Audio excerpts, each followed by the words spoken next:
for those of you who've been to a ReachIvy Speaker Series event before, this is just meant to be a very casual interaction with alumni from a certain school to give you a flavor of that school. So the way of event will be structured will be about a 30 to 40 minute Q&A that I'll moderate with our speakers. The duration of which will be also filmed, because we're trying to make sure that people outside of Bombay also have access to some of the information we'll be sharing. After which we'll cut the video off and then it'll be more informal, and then you can ask whatever questions and the speakers will be happy to answer. Terrific. So just to give you a sense of who we are at ReachIvy, we're admissions and career advisory firm. We help students reach their career aspirations and help them apply to top tier schools worldwide for undergraduate, masters, MBA, PhD, and executive education degrees. My name is Vibha Kaksi, and I'm the founder of the firm. I have an undergraduate degree from Carnegie Mellon, and I did my MBA at the Harvard Business School. And I founded ReachIvy 7 years ago. And I'd like to now introduce my speaker. So on my extreme right is Karthik. Karthik is a serial entrepreneur. He has an MBA from the University of Chicago, the Moon School of Business, graduated in 2000 and he's also worked in Singapore. He founded a company in Singapore that was acquired. He moved to India now. He's on his second stint here in entrepreneurship. He's in the digital space. He runs a mobile platform. And I'll ask Karthik at some point to elaborate a little bit more about what he does. Azim Zenulbhai, who did his undergraduate degree at the University of Chicago. Azim has lived across the world and he's been in India now for over a decade. 12 years now, and he's also dabbled in many spaces, primarily all technology driven, from tech retail to now doing deep learning, AI kind of stuff. He'll talk about what he does now. He currently works at 2 companies, and I'll ask Azim to elaborate more about his work experiences as well as we move through the conversation. So let's open with just getting a sense of your early years, your formative years through middle school, high school, flashback to the very beginning, some of your early influences in life, and what do you feel sort of were the foundation building blocks to who you've become today? He's got all the notes Okay, yeah, well, look, I wasn't born in India, I was born in the US, and I went to middle school, lower school, high school in the US. So when I think about the parts of my background that might be relevant and interesting for the students applying from here, the kind of high school and the kind of middle school that I went to, I would say is a little bit more along the lines of, if you've heard of Ascend, so it's more along the lines of an Ascend type of school or an ASB type of school versus a more traditional type of school here. And the way that influenced me and kind of helped me make my choice towards U Chicago is that there was a heavy influence on problem solving and on, I would say, writing and communication skills versus a heavy kind of focus on math. And that being said, I ended up going into, well, we can talk about what I did at U Chicago, but I do have a big interest there. So I think that was kind of what helped me decide why I wanted to go to Chicago. Alright, so unlike Azim, I had a very traditional background. I worked, I was born in India and did just the typical schooling and getting into engineering over here. But then I went to the US and studied in Texas and then worked there a bit before getting into Chicago itself. Since it was very traditional schooling and stuff like that, it's all math and science and all of that. But interestingly for me, what happened was my dad was a consultant. I think you might relate to that, but he was one of the first earliest management consultants in India, and people would ask me, what does your dad do? And I had no idea beyond saying management consultant, because they would say, what does it mean? And there was no idea, because we're talking about the 80s, right? One of those times I happened to be at a summer camp in Gujarat somewhere, and Dad just come down to pick me up and say, I'm going to visit one of these mills, why don't you come? And so those were days when textile mills were still working in India, right? That's how old it was, right? And so I just drove down to this textile mill. He's visiting for the first ever time. And the mill owner, obviously he wants to borrow some money, get some loans and stuff like that. And the question was, how does he do it? And that's what my dad was trying to do and help him figure out, right? So we got into the mill, and these are these huge complexes for, the malls today, those were mills there, right? So these are huge complexes. The ones in Gujarat and all were obviously far bigger.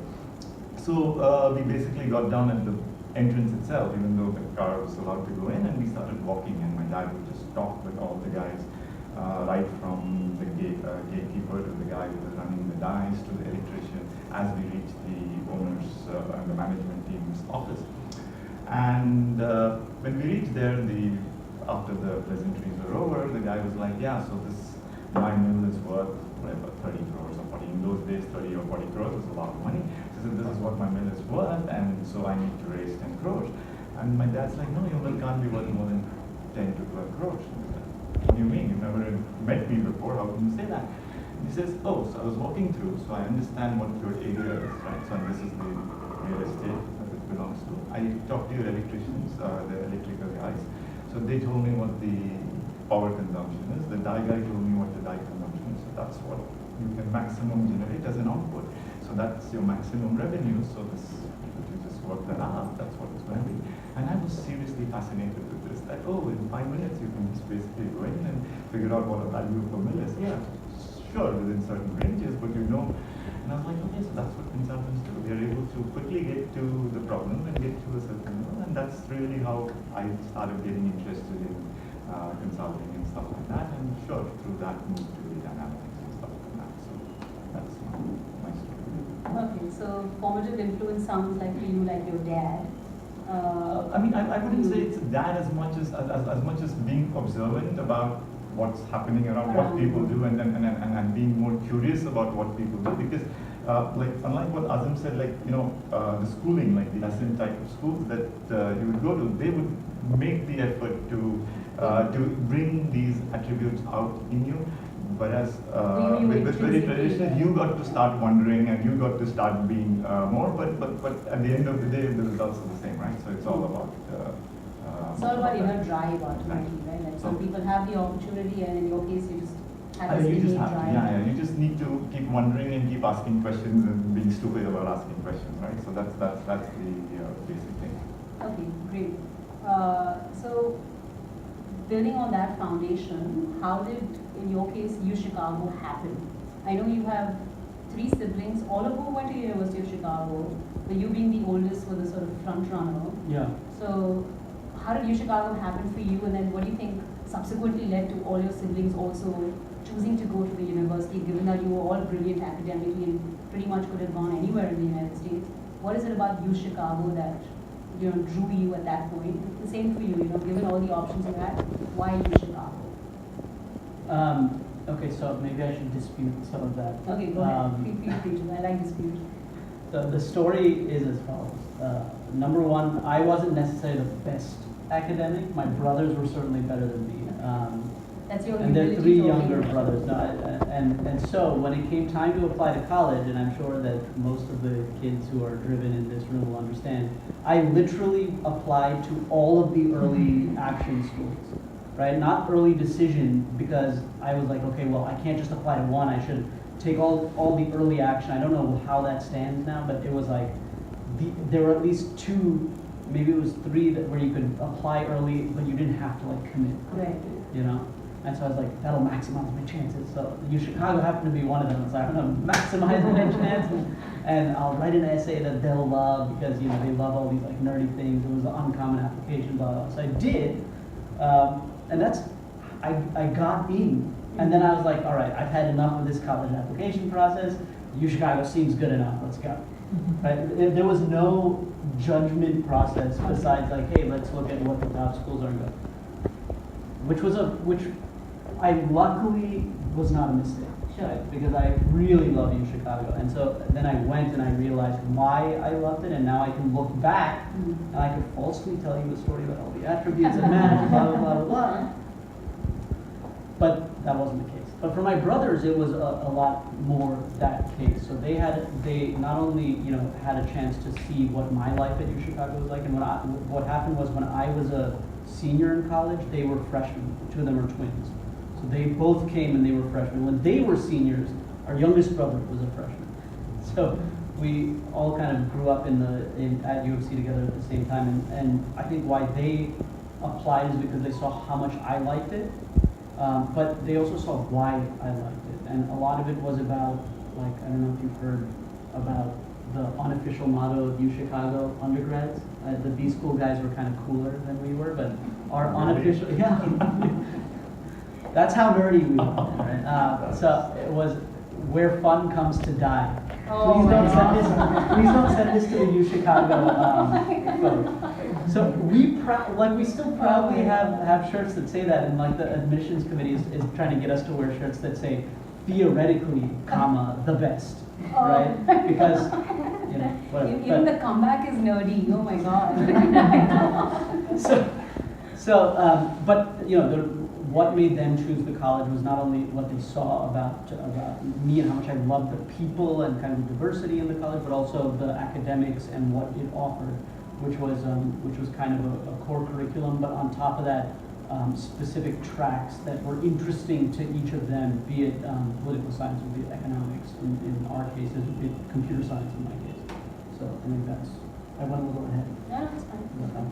Okay. So I'm going to take up from where he said, right? I think where fun comes to die. I think that's a very cool phrase. But that's pretty much what happened with me to a great extent. So the only difference, I was I finished studying in Texas and I was working in the US. So I was working in the tech sector in the 90s. It was this whole dot-com boom. So great companies and meeting all these people who all come from these fancy B schools and stuff like that. So I ended up meeting a lot of others, and through them meeting a lot more and a lot more. So I basically went ahead and did what most people would do, which is a survey right of the time. So you talk to people from different schools, and they were like, hey, you know, how great the experience was, how much fun they had, blah, blah, blah. But out of around 7 or 8 people from Chicago that I spoke to, it wasn't called Booth in those days, it was called GSP, right, Graduate School of Business. So out of the 8 people I spoke to, not one of them used the attribute fun, right?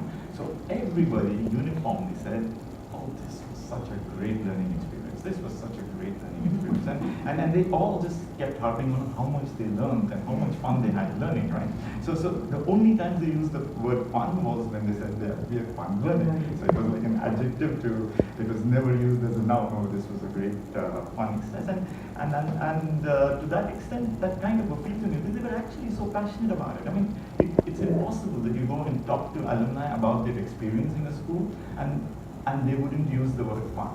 And you go and talk to any Chicago booth as well, anyone, and they would use the word fun along with learning. So that kind of tells you what kind of this, but it also depends. I mean, people need to like that kind of thing. So it's kind of a self-selection in that sense. So school makes no claims about it either way, right? So it's all about, yeah. So when alumni talk about it in this way, then it's the people who say, hey, I'm going to have fun learning as well. Then these are the kind of people who kind of self-select themselves into applying for Chicago. So I guess it's just a something like that. So how did it happen for you? So you said you spoke to a few alumni. And then each and every alumnus was just saying that they had fun learning, and you know. That timing, right, 90s in the US with this dot-com boom and all of that, especially the late 90s, it was a time when nerds became cool, right? It was that trend, right? It was just then that the nerds started getting cooler. So I think everybody was like, hey, we need to go to schools where nerds rule, right? I mean, because nerds rule. And then that whole concept started coming in only in the 90s in the US, right? So there was this very famous email which used to go around, like Michael Jordan has to, I mean, he was the big guy, especially in Chicago, right? So he was, Michael Jordan would need to throw so many baskets, so many times to make in so many years to make what Bill Gates makes in 1 minute or something like that. So there was this huge email which used to go around in 95 saying nerds are cool, nerds win, and that's really what kind of started driving most people to start looking at that. And that's really where I came from, very nerdy environment, so that's what happened. You want to add something? Yeah, I mean, I think the self-selection point holds true for the undergrads. What I understand, because now I've been out of college for a lot longer, but I feel like every alumni says this, is like, oh, the school has kind of gotten cooler since we left. Like it's not the same, it's not as cool nerdy as it was, it's more cool than cool nerdy. So you know, that's what people say, but I can't really verify. When I go back for alumni reunion, that's what, all of the alumni talk I about. mean, there is incredible self-selection when it comes to booths, especially at university, especially at the undergrad level, because those essays and the supplement essays as admissions consultants, we have a very difficult time cracking those essays, So they're really like 2 standard deviations away from the norm, if that may be like, People who like to be a little bit quirky, people who like to be a little bit different, I would say, from like the mainstream. Weird people. Yeah. Weird people will love our school. Yeah. So if you're weird, you should join. And you would know if you're the right weird. I mean, I think right? So that's how it would work. But true, that's true. Okay, and a lot of honesty as well, right? So there's a very good self-awareness with the weirdness going on, because you're also self-aware that you're weird, right? You find a lot of people are weird, but you're just like, dude, you're weird, and they're like, actually, I'm not. But you guys seem to have this high level of It's only self-awareness. okay if we say it. Yeah. I mean, the other thing we say is if you want to have fun, go to Kellogg's or the Northwestern Summer, right? I mean, that's what we would say. That could go on the video actually. Okay. We're going to get into a fight with this school. That's going to be fun. So a lot of people ask us, especially when we're talking to students in this 23 to 28 age group, they're still navigating their career choices. Some of them have had like one sector experience, then they dabble to another. Then they're going to business school and they're trying to figure out what next after business school. Not just for that goals essay. I think in true honesty, they're really trying to figure out their goals. Sure. As accomplished professionals in your spheres, how do you navigate those journeys for yourself to today reach a point where you have expertise in, in deep learning and artificial intelligence, in technology, mobile platforms, etc. What is this journey that you would tell young people, what is the path that they should tread on from a personal experience to figure out who they really are and who they want to become? Wow, I think that's more philosophical and stuff. But there's certain assumptions about there's certain assumptions, right? So she's talking about us being accomplished. Not as yet.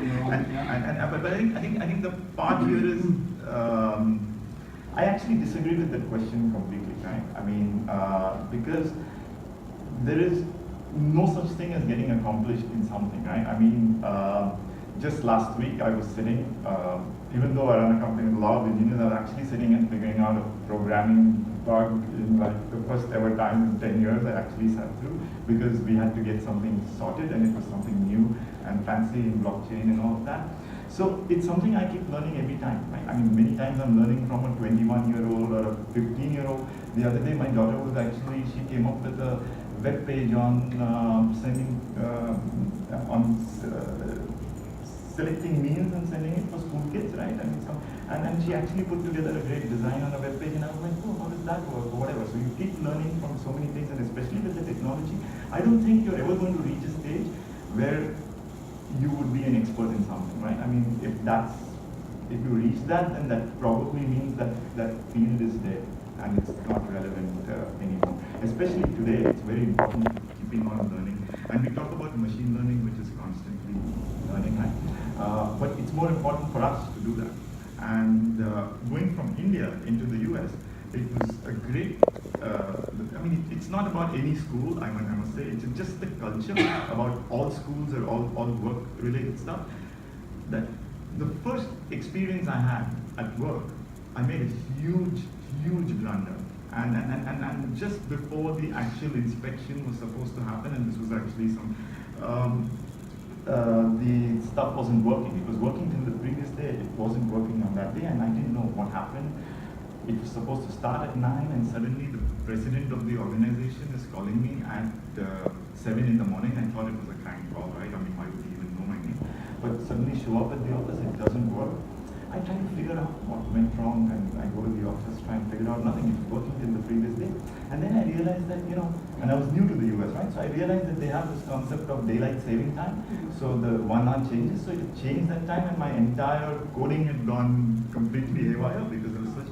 So obviously once you figure it out, you fix it. I fixed it. By 9 o'clock, everything was working.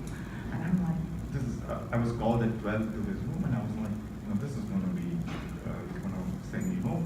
So he says, do you have your passport? I said, yeah. I mean, is he going to send me to India? I thought he was just going to send me back to campus. He's like, no, I need you to go to Canada now because his company was headquartered in Canada. I'm like, oh, but I don't have a visa. He's like, don't worry about it. They'll take care of it. Just go, and I was suddenly awarded the Intern of the Year thing that evening. Come back with some $5,000, which is a lot of money those days. And I come back and I had like 6 job offers waiting for me in the voicemail. But I think, and through my life, that kept happening. You keep making mistakes. As long as you figure it out and solve it, you just keep, nobody asks you, why did you make the mistake?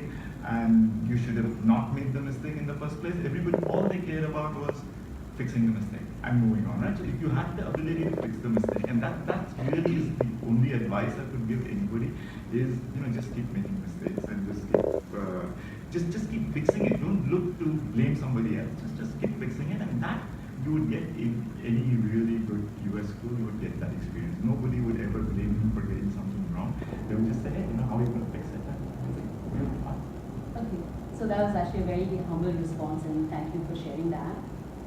What I was trying to understand is, how did you pick technology as your domain? So the question was more like, how do you reach the point where you know that you want to build potential expertise in a certain domain? Was it for you just circumstantial that you were in the tech circumstantial in India? I was in tech. I obviously liked computers right from the beginning. Even as a kid, I used to play, write games and stuff like that. So nerdy, like you were saying. So it is circumstantial. But going forward, it's very difficult for you to separate out. If you're going to say, I'm not going to be in having technology in any profession, other than being an artist or whatever, I don't see how it's going to be. So you've got to basically have a good understanding and very comfortable and familiar with technology anyway, and knowing what's happening in technology going forward. So I would say technology is a given.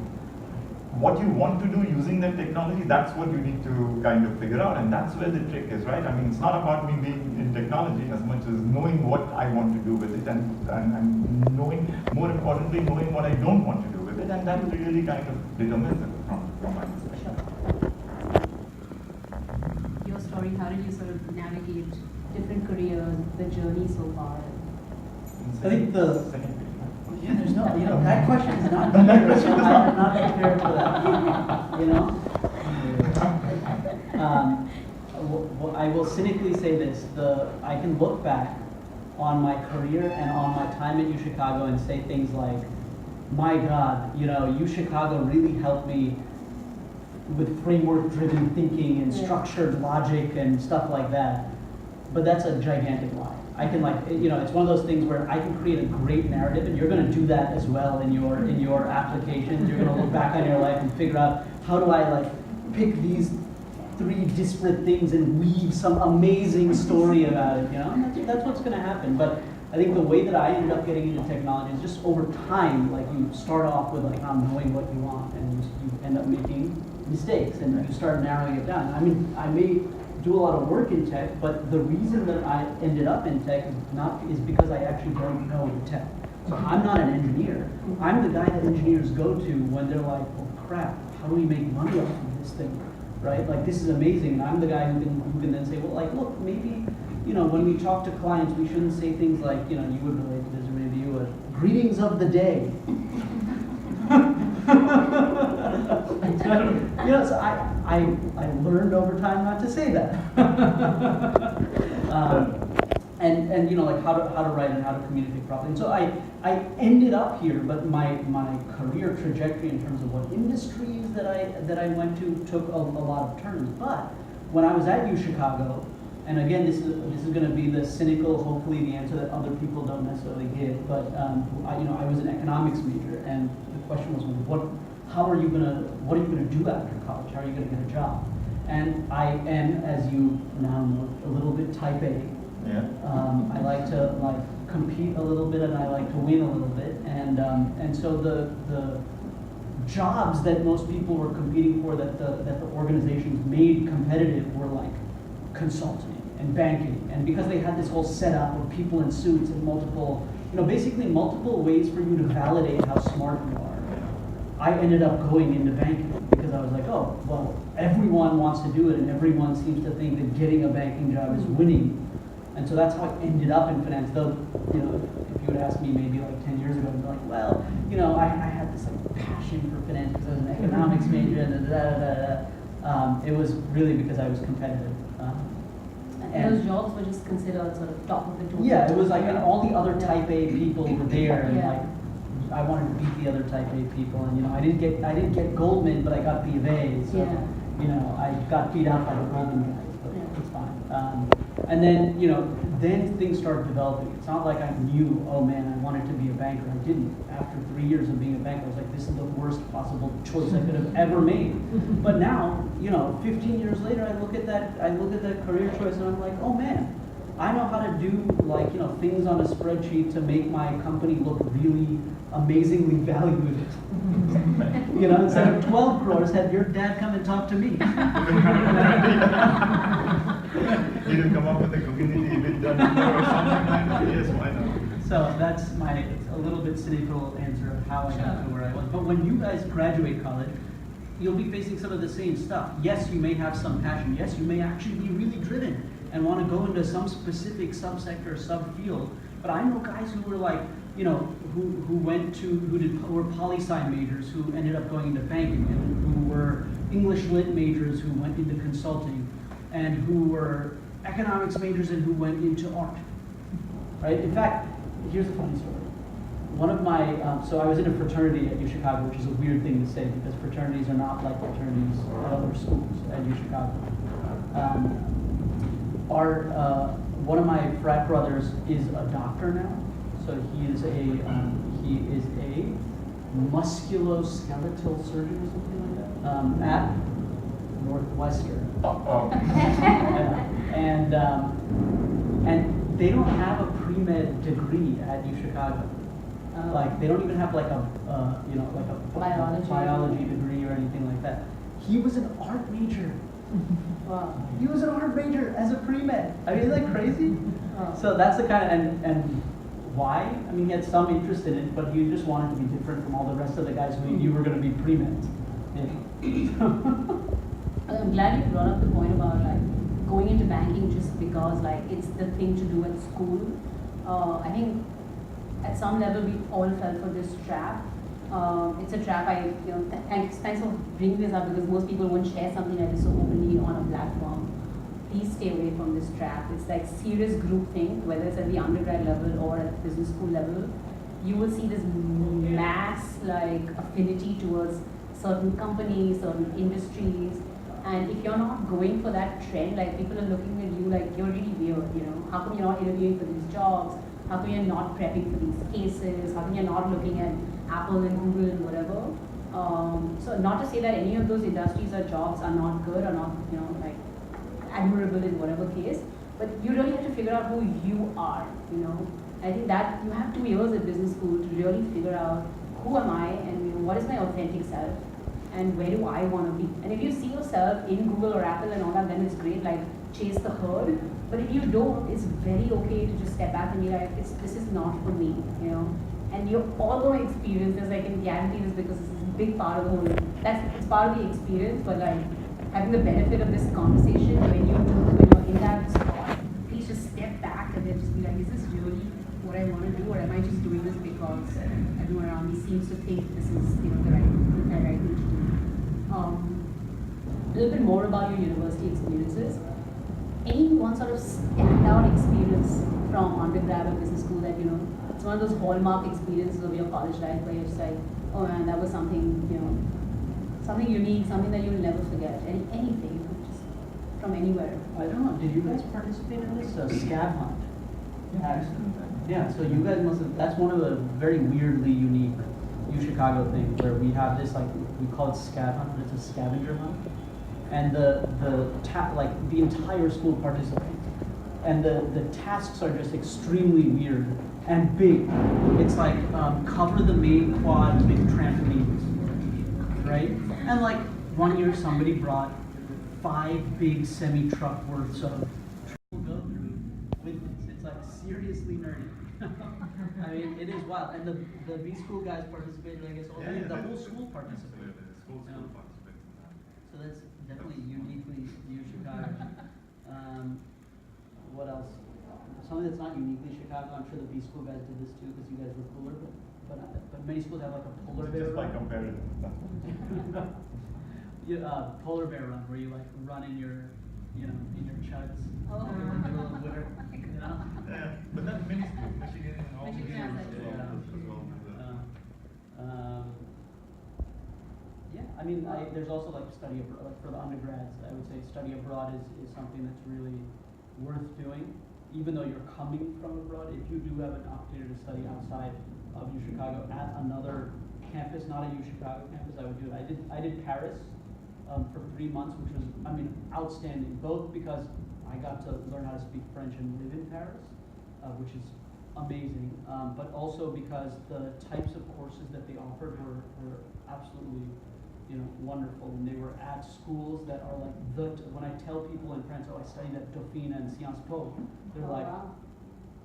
that's where like the top, rung of French society go to school, and French leadership and French bureaucracy, and I like, get to say that, and I had a lot of fun doing it. My little brothers, I think one of them went to Spain. One of them came to Mumbai, actually Pune at that point. They had a program in Pune. And one of them went to Greece. Oh, so you all did start. Yeah, we all started, right? And the one who went to Greece, it was because he loves ancient Rome, like loves it. It's kind of weird, but and that gave an opportunity to go and do that. So I would definitely study abroad wherever you go. So what was that, like 6 months? It was only 3 months. 3 months? Yeah, it was only 3 months. But you get, 3 months is a lot, especially in college, to get the deep So the travel experience, the crazy scavenger hunt, and the polar bear run. Yeah, I mean, here's an anecdote, okay? This is an anecdote about, like, if this is what a UChicago fraternity is like, then you can imagine what the school is like. So, like, a typical fraternity is like, bros and whatnot, right? So there were 8 guys, we were sitting in our TV room, and we were bored with the TV, and we were just kind of like picking on each other, like almost fighting, but not quite fighting. And what ended up happening is me and one guy actually almost got into a physical fight. Why? Because he and I were kind of being annoying to each other, but I was like, well, how do I know you? Why should I listen to you? How do I even know you exist? What if you are a figment of my imagination and reality is determined all by me? I think that shouldn't go anywhere. That's not. And that is This video UChicago. is capturing a It's human not that geeky, sorry. It's not that geeky, right? Karthik, is there someone in between us, or is this a figment of our I'm imagination? trying that. I wish it were, right? So those are the kind of sort of conversations and the field. Okay, at the business school?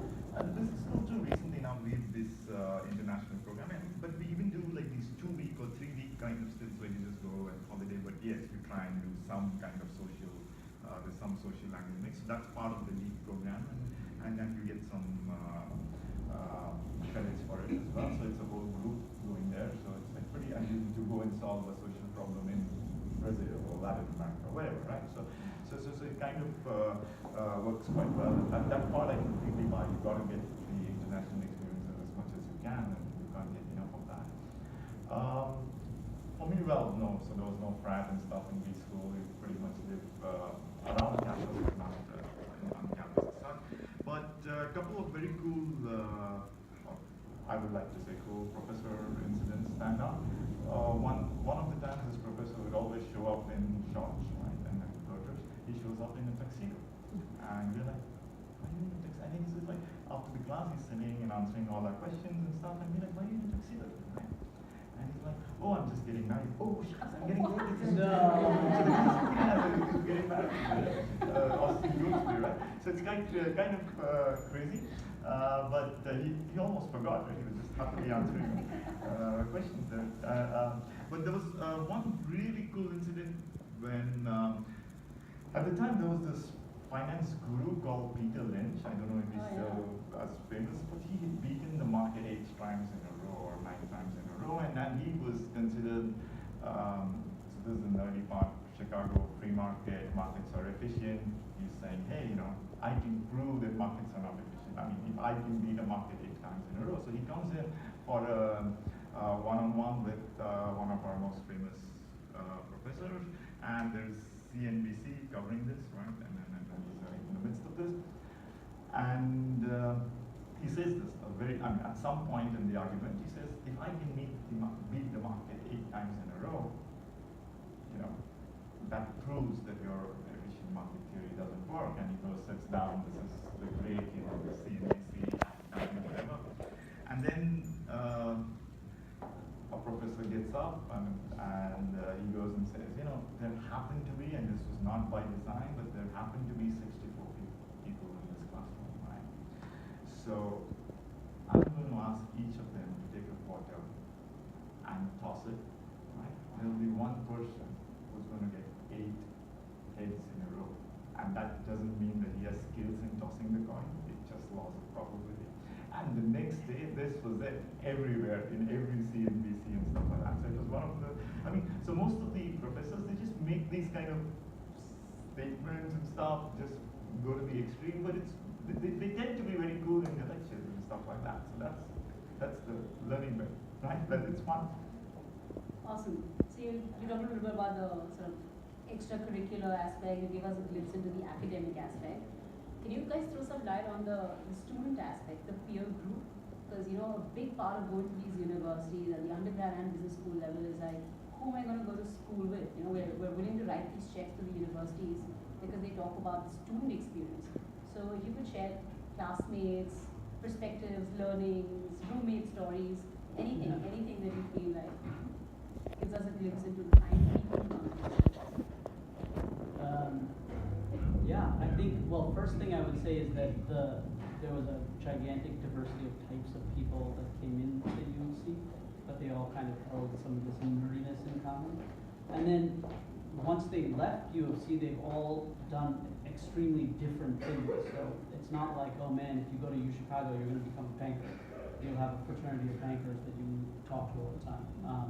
So like, just to give you an example, my first year, my roommate Theo was from Hong Kong, and he had this like Hong Kong posse of people, and they all used to hang out together and go down to Chinatown for dim sum. He came from like a rich Hong Kong family, and then went to a boarding school that was in Singapore, and he took a very traditional route. He actually ended up becoming a banker, which is really funny in Hong Kong now. My second roommate Dan, he's actually from Maine.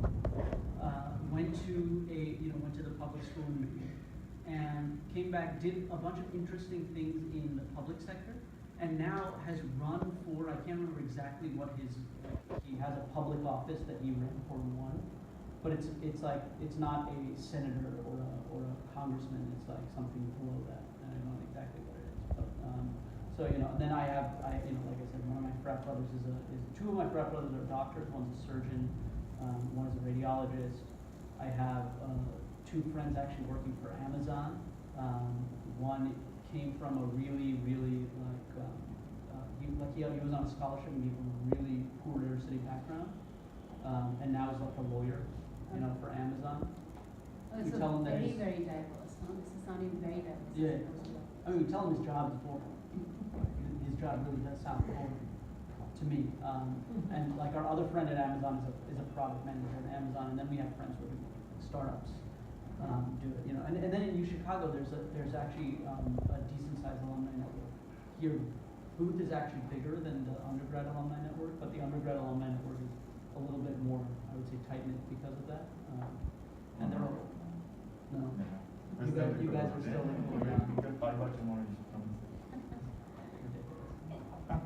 So it sounds very diverse. Yeah. It seems like this churning in of people and then churning them out, and then they just go out into very diverse industries. It's like molding you into one specific thing. Industry. Yeah. That's actually one of the things that I would say, compared to friends of mine from high school who went to other schools on this board back here. There are some schools that are larger schools that are of the same tier that tend to make the peer group into a much more molded, like same sort of peer group. Like if you go to the business school as an undergrad, you're only going to be surrounded by people from the business school. Your friends are only going to be from that school, and so people tend to be a little bit less diverse. I think from what happened with us at U Chicago, because it's like a small school within a larger school also that's a grad school, we ended up having a lot more, I would say, variety of types of people that we interact with, and that was awesome at school, like when we were at school, and then it's awesome now, 15 years later, where it's like now we see people also going into like these amazing random things, and you know, like, hey, I need to, I can't even think of an example. Like there's somebody that you can always call. I mean, obviously, unlike undergrad, B schools tend to be getting a certain type, but even in that, I think I completely agree with the point you were making that the alumni is very critical. The kind of people who come in is you get to learn a lot from them. I mean, there are like case studies where I learned from my teammates, and they would actually get up in class and tell their professor, sorry, I mean, that's not why the merger happened. That I was part of the team with the merger. So there'll be people like that. And I think those kind of things that do bring a certain perspective, right? Because we're learning from different people. But post B school as well, you find, I find a lot of people now going to rural sector. Like there are people I know who come back to India and working in the rural sector. They worked on some, I mean, one of my friends, she actually worked on an education platform in the rural sector, and then we managed to sell that. They were like quite a bit of money as well. And I think so it's a bit, I mean, yeah, going into B school tells you and teaches you how to make money out of things, like it's funny. But at the same time, you can work in very, very varying sectors. There are people who go and work in art sector and stuff like that. So definitely you get a completely great big mix, and people coming from so many different countries. It's just. I mean, the Belgians. I mean, the Belgian party. They're nice, but the Belgians are nice, which is great. They know the best beer. They're actually brew beers as well. So it's kind of nice. Yeah. That's awesome. Yeah. So we had some fun. I was going to say, so I have a little bit of an outside perspective of the B school, but because we were undergrad. But now that I've been in India for 12 years, what I can say, especially for those people who are applying to B school from India and plan to come back to India, is the alumni network has grown extremely wide in some extremely varied sectors, and I'm on all the WhatsApp groups, and you know, like I've interacted with a lot of the booth guys because they're very open to talking to the undergrads as well, which might be a plus for. I don't know if that's like a characteristic that you would use to evaluate U Chicago, but just in case your parents will use that. What happens is you basically are able to come back to India and be able to pick up the phone and find somebody at any of the big companies or in any sector that is an expert that will be willing to talk to you. Yeah. And it's because you are an alumni of this school. Yeah. You just want WhatsApp message away. And then the India, we actually happen to have the event from tomorrow. It's called Pi Hour, typical Chicago Pi and 2 hours. So that's how it goes. But we managed to find a name for it, Pan India Book Alumni Retreat. But that's kind of post facto. Yeah, exactly. But it gets like anywhere from 100 to 200 people coming in, and it's this time it's in not bad. I mean, that's pretty cool. That's someone who's done it like research. intensely tracking. But it is the most fun thing, and then it is there are a lot of speakers, and there are like people will be coming, and they'll actually. There are points for the best question asked. There are points for all of that as well. But there are obviously activities and extremely competitive ones, even singing and dancing, and there are points for like blah blah blah, and then the teams win. There are trophies and all of that kind of stuff. So it's extremely competitive, but it's something you get people who graduated in the early 80s, Wow. all the way to people who graduated last year, right? So you just have this entire set. Plus, yes, we do have a lot of undergrads coming in, people from the law school. I mean, because the free school is the social science schools and stuff. So you just have a huge setup coming in. So we have, I think, a network of almost 700-800 alumni here, right? But what we lack in terms of a lot of alumni coming in from the schools like Harvard, it's just that all the different alum are all connectable. They're like one WhatsApp message away. There are different groups, and they're all very active. So you need something somewhere, you can basically just get that done. So that's a very closely knit school. I love how over the years it's gone from I'm just one call away to one text message away to an email away to now WhatsApp. So next year when you guys do this panel, I'm wondering what it's going to be. Telegram. Oh, Telegram. Nice. Yeah, we should get on to Telegram and stop this WhatsApp. So you talked about business school teaching you how to make money. What do you guys do to make money? Can you talk about your work and what you do on a day-to-day basis? What consumes you at your work? I don't get too much into the old economy. I don't think you just add value. You just add value. Sorry, that's what it's That's called. all they do. And the money will come. The money will come. Sure, right, at some point. But You're it all actually depends on adding the the metrics. value. You're doing the valuations, right? Yeah, it all depends on the metrics, right? I mean, that's how it is. So do share. What does the company do and? Sure. So, you want to go first? Sure. So today, what I do is I work for two companies. One company is in a really cool area, deep learning AI, that takes chest x-rays and takes CT scans, and it processes them and tells the radiologist, hey, you've got TB or you've got some abnormality, whatever those abnormalities are. And it's really cool because India is actually a leader in medical radiology technology because we have access to more data. And so my job there is to help them not make the algorithm and feed the data into the algorithm. We have experts that do that, and we've built this technology over 2 years. But my job is to help them think about and then ultimately deploy in the US. Because it's a really regulated market. The user, i.e. the radiologist who wants the product, is not the guy who makes the decision. And this is a fun fact. The people who make money decisions in healthcare in the US really don't care about patient outcomes. They care about the money. Or so we see. So that's one job. The second job that I have is The first one is Cure.ai. Cure.ai. Okay. Yeah, QURE.ai. It's actually based in Oregon. The second job I have is with a company called Outsize. So there's 4 partners in this business. And we have a team also sitting in MIDC, and we basically do matchmaking for people who need consulting firms or freelancers and freelancers. And generally we focus on like insurance companies, banks, and things like that. But a lot of it actually veers towards the technology side now. So, hey, I'm a bank, and I really want to learn if I can do AI-based credit scoring on non-standard credit metrics, right? And how do I do it? And so our job is to then say, well, look, there's no firms that do it, there's individuals. Here's a really smart dude. Why don't you try this guy? But before that, I did some cool stuff. You did lots of cool stuff. Yeah. You want to share something?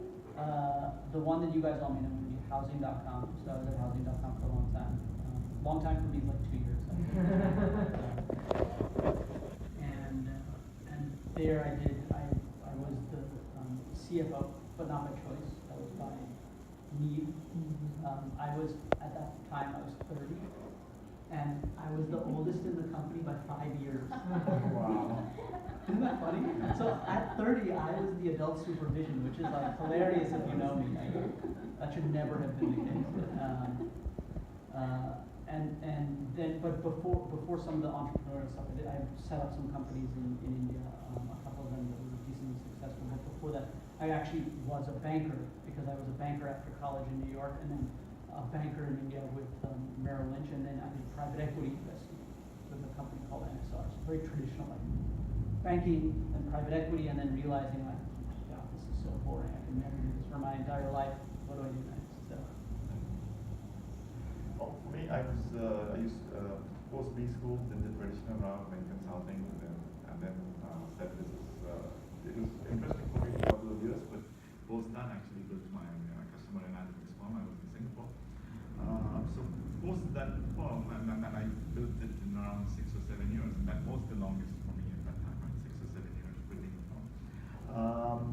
Longest that I ever worked, and I sold that, and that's when I decided to move to India and set up something here. I've never worked in India, so that's when I came in and set up a network analytics company again, some boring network analytics, blah blah blah. But now we're starting to get cooler. We've created a platform called Osby, QOSBE, So it's an app. You guys could download it. Yeah, you Well, guys, whoever is watching this video should Should download that app. Yeah, it's the greatest app since sliced bread, right? So it actually tells you which network is good for you based on where you live, where you stay, and stuff like that. So interestingly, it's become extremely popular across Europe.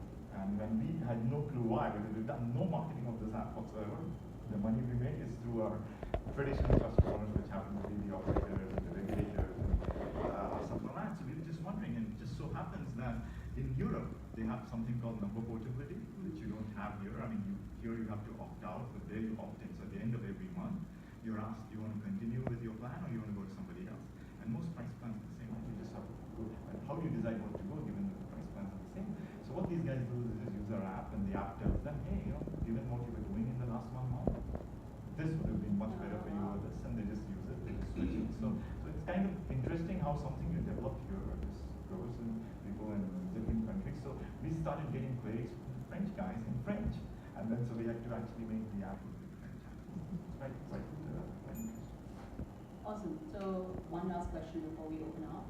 So now that we know what you do to make money, and you give us a sense of all these amazing experiences you had at school, friends, extracurricular, academic, how does it all tie up? You know, what did you take from your school that you feel is applicable to your daily lives today, whether it's work or personal? Just to give a sense of like, it's a huge time commitment. I'm taking you're an taking care of answer. schools. Where is the answer? I don't know. Not really. From like an ROI perspective. It's all right? mine. How do you map? Like, how do you map ROI of your 2-year investment at Boot versus today your dividend or whatever you're reaping from that investment? And how would you sort of qualitatively describe that? Okay, so you Sorry, talking I'm about asking ROI for- in a qualitative way? Yeah, so I kind of. Okay. That, you don't ask a boot guy that question. How would you look at ROI quality? What's a qualitative logic ROI? trap. Oh, Yeah, I mean, try. Yeah, we're done with Boot now, it's like 12 years, so let's try. I mean, you mean quantitatively? Yes, Fine, let's but do it. Sure. So it's a quantitative metric. Come on. But a qualitative metric does not even exist. So that's not a metric, right? I mean, it can't be a metric. Well, He's more of a nerd than me. so, listen, I mean, yeah, schools do get expensive, and I think one of the parts to look at would be, given how schools are and how schools are expensive, you should know what you want to get into. That's one way of looking at it, but in hindsight, I would say, I mean, has the school delivered value to me? For sure, right? I mean, but it's just very difficult to connect the dots and say that it's this much is because of the school, or this much is because of you, or whatever. I think it's just the kind of people who come in, because of the way the school selects or self-selecting or whatever, those people are going to be successful anyway, right? In some form and fashion, depending on however you define success, right? Some may get successful in doing something which is not necessary in public policy or whatever. Some people in investment banking and the size of their bonuses. But even within these two extremes, there are lots of people who could look at it. But could they have got? I think the key part is, could they have got there without doing this and without going to the schools? Possibly. I mean, it's very difficult to say yes, no. But two parts which stand out for me is that if I hadn't done it, so I can just go, if I hadn't done it, I wouldn't have got the international exposure, the ability to kind of, a part of it I think has got to do with confidence as well. So I'm going to take Azim's example, the example he talked about in the past. He says, so you're talking about your job is to make money for engineers, right? I mean, for an engineering company. I would not describe it that way. So you talk to a lot of engineers about deep learning, right? You talk to engineers about deep learning and try and figure out what they do, right? Now, it sounds very easy when you say that, but the difficult part is you've got to be extremely confident to know what you don't know and ask people and get them to tell you what they tell you, and that person, for a lot of times, he will feel, hey, what's this guy doing, right? I mean, and I get the same when I was a consultant as well. Oh, what's this guy doing here, charging us money and asking us 20,000 questions? But over a period, you tend to be good at it, you tend to get confident about it, and asking questions, you're asking the questions to learn something in your own way. You get that confidence to be able to do that kind of stuff, rather than say, oh, I shouldn't ask this question here, I'll ask it some other time, whatever. And that's a very difficult thing to do, and that helps you grow and as an individual as well, and that helps you, whatever it is that you're doing.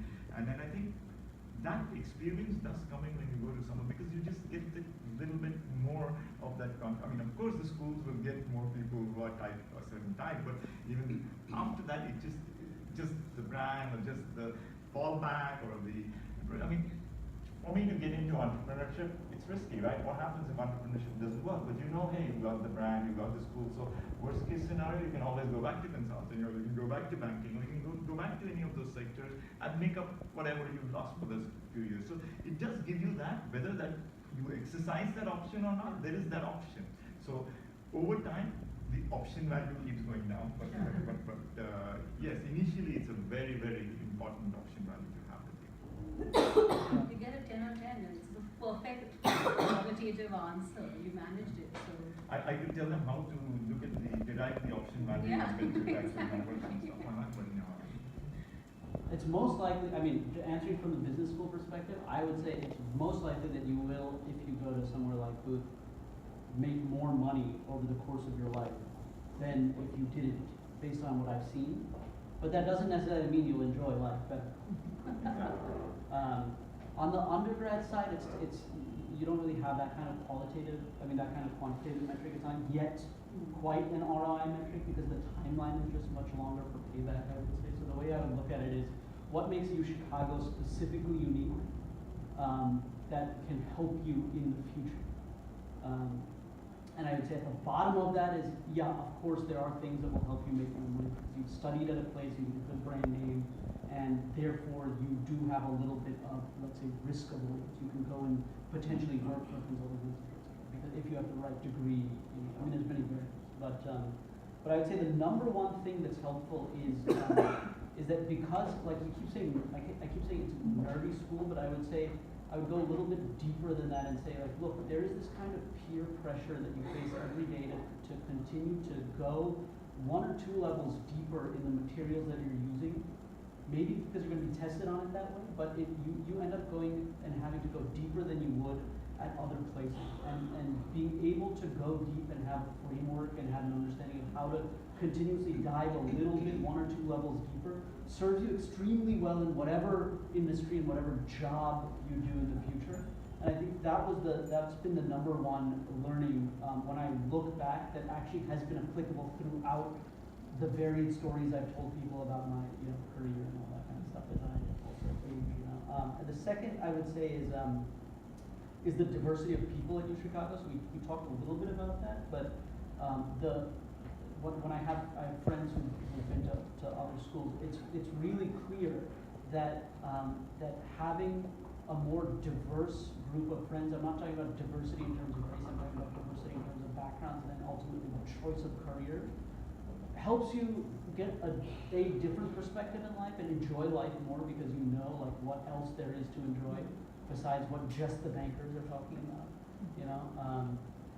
The third thing I would say is the alumni network is really helpful because you end up, at least in my case, I ended up becoming friends with lots of folks that I was not necessarily friends with in college because we all went to the same school. So I ended up having this like kind of live friend network all across the world, and a network of people that I can contact for jobs or for expertise, like I said before, and then finally, that all of that together gets you more money.